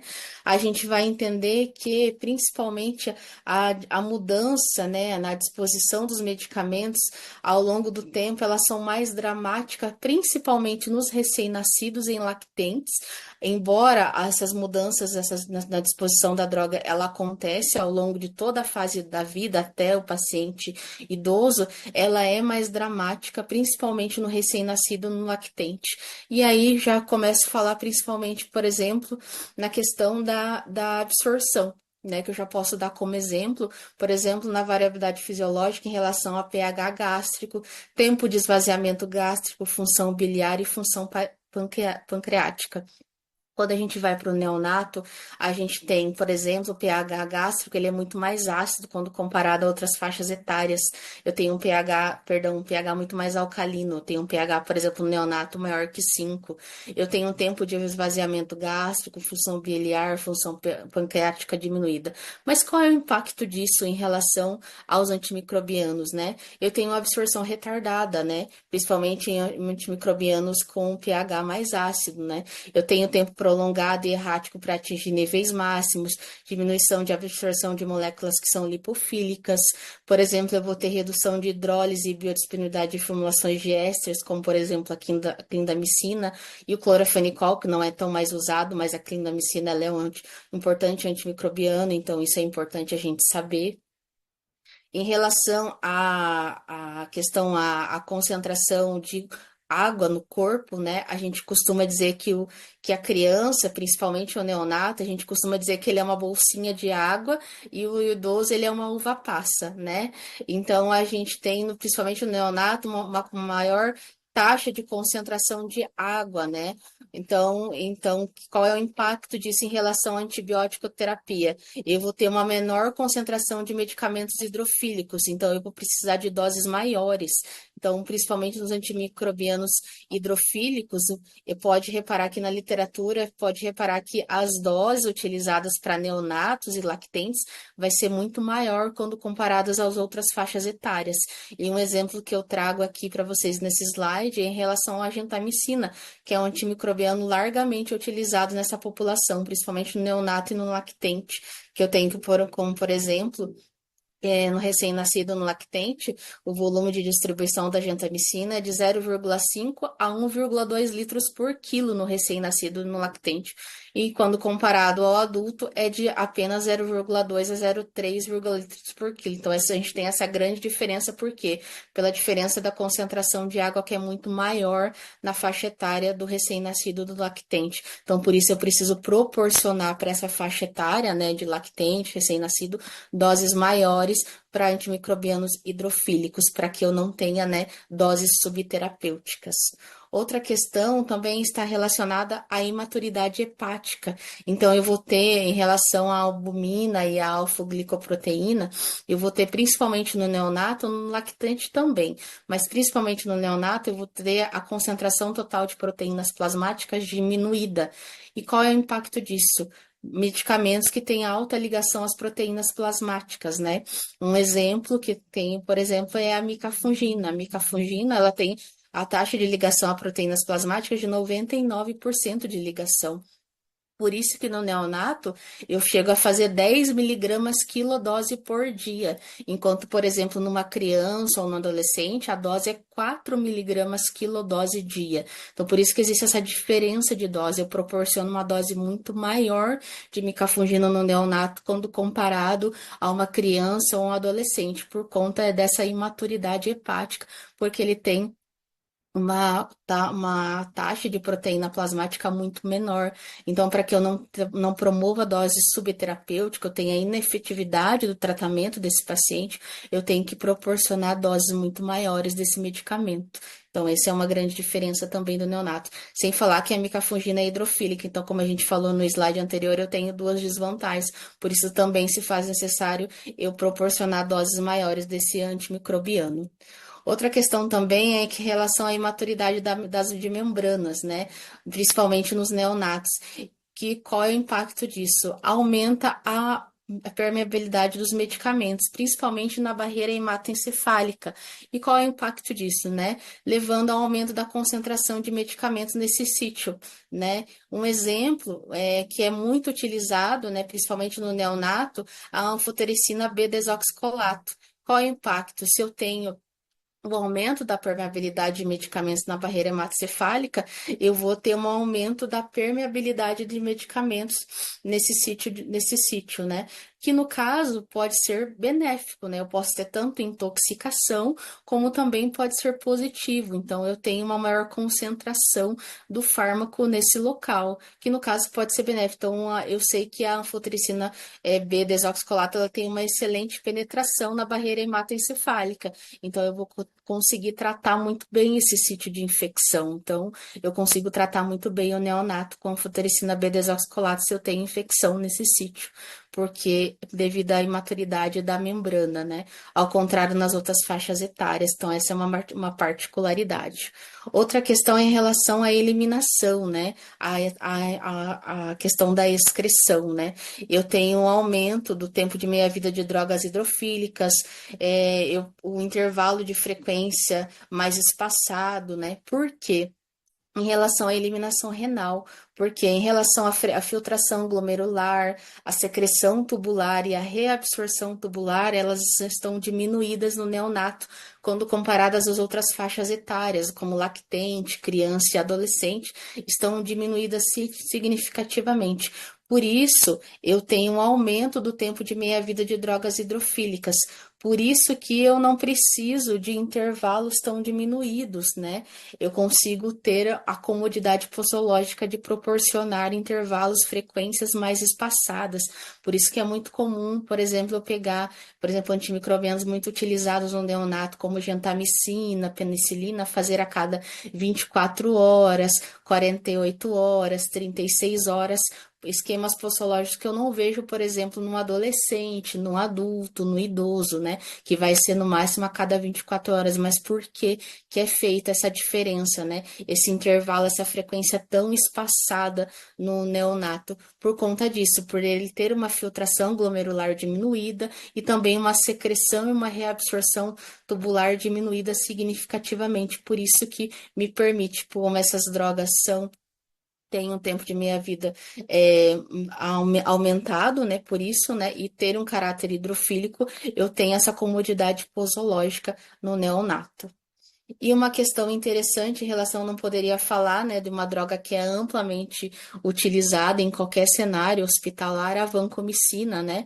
Nos principais guidelines, no cenário da terapia intensiva adulta, é muito comum a gente fazer a vancomicina em infusão contínua no paciente crítico, né? Como otimização da terapia, né? Para a gente ter uma melhor eficácia. Só que os trabalhos ainda são muito incipientes em relação à pediatria.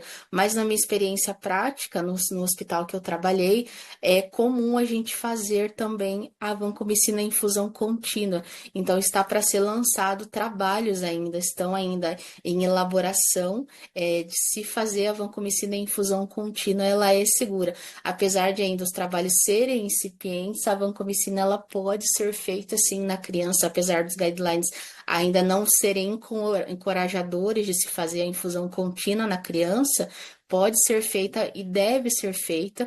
Os resultados da beira-leito, como eu já vi, inclusive já participei, são encorajadores e os resultados são bons em pacientes críticos pediátricos, seja neonato, lactente, criança, adolescente, fazer a vancomicina em infusão contínua também.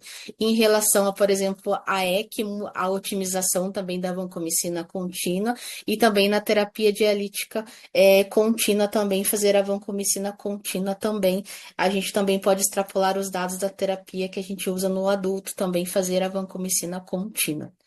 Eu deixo aqui algumas sugestões de literatura para quem quiser estudar um pouco mais sobre as particularidades da criança, né? Quais são as particularidades do impacto farmacodinâmico e farmacocinético em relação à antibiótico terapia e outras particularidades de outras drogas. Então, fica algumas sugestões de literatura para quem quiser estudar. Então, printar essa tela fica como sugestão.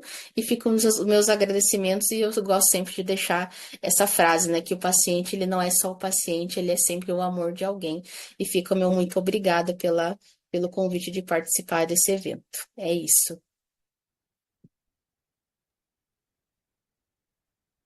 Ana, muito obrigada, tá? Foi excelente sua apresentação. É muito bom trazer esses esclarecimentos, ainda mais que eu comentei que a Fernanda Lapa ela havia apresentado as alterações em parâmetros farmacocinéticos no paciente adulto, e realmente é extremamente importante as pessoas, né, para quem não atua na área da pediatria, eu mesmo, né, eu sempre falava para Ana assim, a minha experiência é com paciente adulto, né? E as experiências que eu tinha com paciente do centro cirúrgico, de alguma cirurgia pediátrica, e daí eu tinha que me recorrer, né, aos guidelines e, né, o taquetomo, que dele traz a informação para o paciente pediátrico. Então, para o farmacêutico também, que por vezes ele precisa, né, ser responsável, né, pelo cuidado ao paciente crítico na unidade de terapia intensiva adulto e na pediatria, não são todos os hospitais, a gente pensar a nível, né, tamanho desse território desse Brasil, a gente tem vivências diferentes, instituições que a gente não tem um farmacêutico clínico exclusivo para a unidade de terapia intensiva pediátrica, né? Então, foi excelente, muito bom ter esse conhecimento que você compartilhou conosco.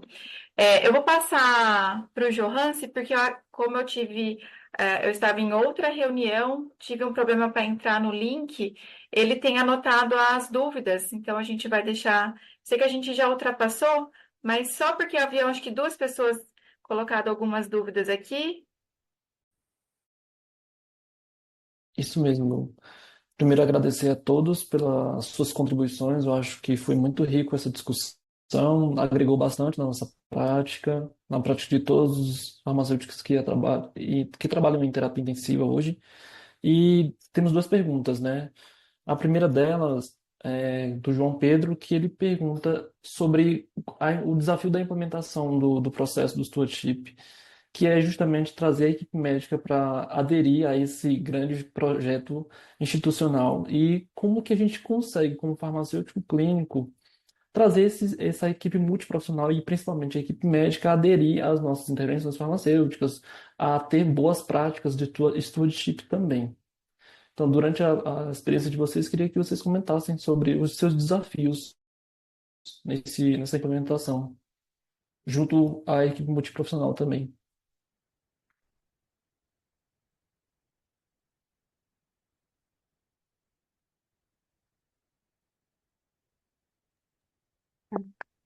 Então, é desafiador mesmo, né? Você conseguir conquistar a confiança dos médicos. Mas é isso, é o dia a dia, é a conversa, é você, o farmacêutico chegar. Eu acho que a gente não tem que chegar questionando, a gente tem que tentar, né, compreender o porquê daquela prescrição inicialmente, né? E aí sim, conversando com o médico e argumentando, né? Então, por isso que a gente precisa estudar, a gente precisa estar atualizado, né? A gente precisa conhecer o que a gente está falando, né? A gente precisa estar bem embasado para conseguir argumentar com os médicos. E com isso, a gente vai conquistando, né, a confiança deles. Eu acho que é dessa forma. Um pouquinho todo dia. Um pouco todo dia.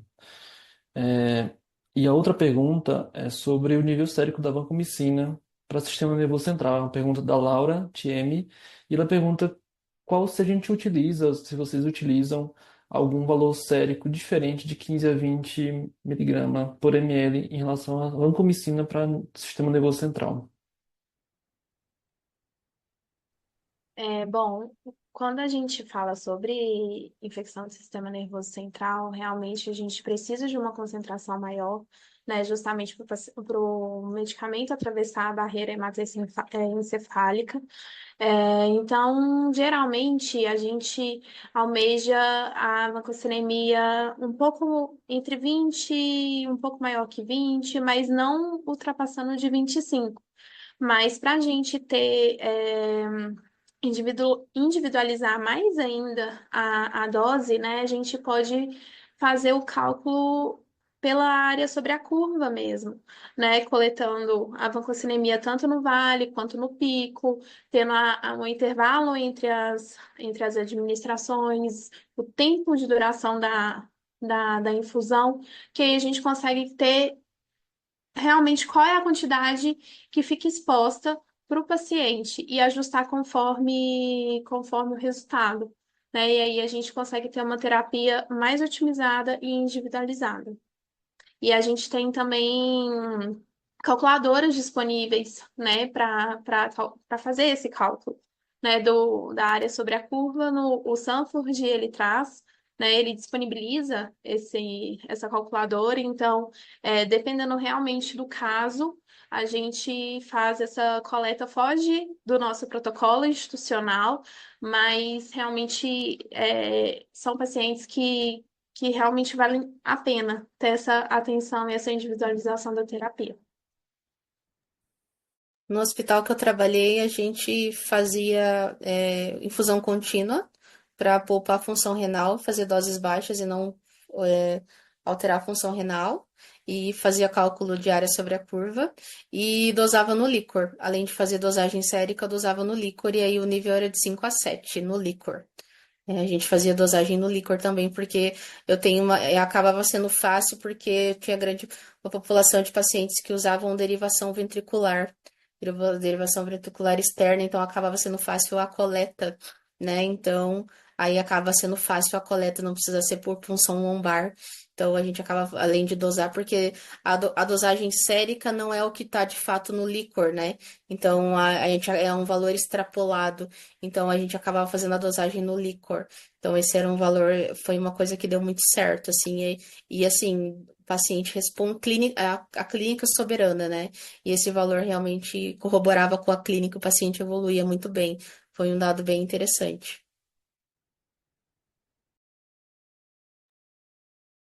Excelente, Obrigada pelas obrigado. contribuições. Ô, Johan, você pode.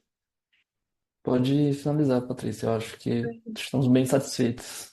Isso, gostei muito da contribuição do pessoal, então faço agradecimento aqui em nome do departamento. Foi muito importante ter esse espaço para a gente conversar e compartilhar experiências sobre o gerenciamento de antimicrobianos em vários cenários, né? Então, teve gente que é de hospital público, de hospital privado, hospital adulto, pediátrico.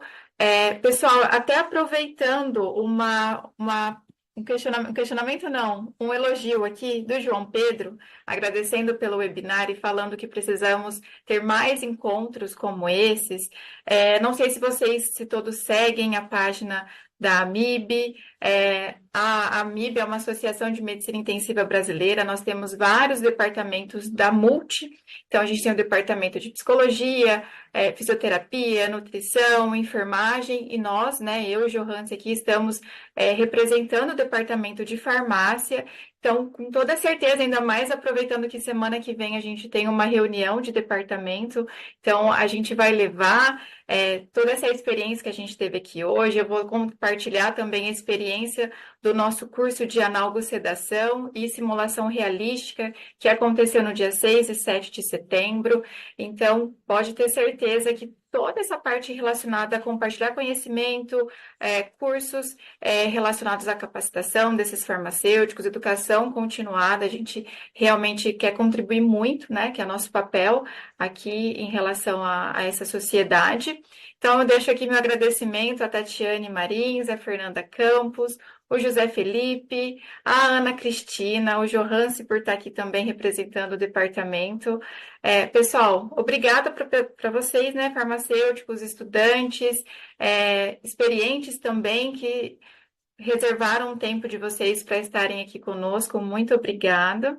E se vocês tiverem sugestões, depois vocês podem também mandar para a própria MIB. A gente vai ter uma reunião com os associados também. A gente tem o próximo evento, que então já vou deixar um convite da semana do dia 14 a 16 de novembro em São Paulo. A gente vai ter o Congresso Brasileiro de Medicina Intensiva, que é o CBMI, né, da AMIB. Então, a gente vai ter 3 farmacêuticos clínicos nos circuitos, nas palestras, também na mesa redonda. A gente vai ter um grupo do Inova lá também. Então, deixo aqui o meu convite para vocês participarem, para assistirem também, renovarem os seus conhecimentos, compartilhar conhecimentos com outros colegas farmacêuticos, médicos intensivistas, enfermeiros. Então, a gente vai ter a equipe multi nesse congresso. Então, boa noite, deixo meu agradecimento aqui para vocês.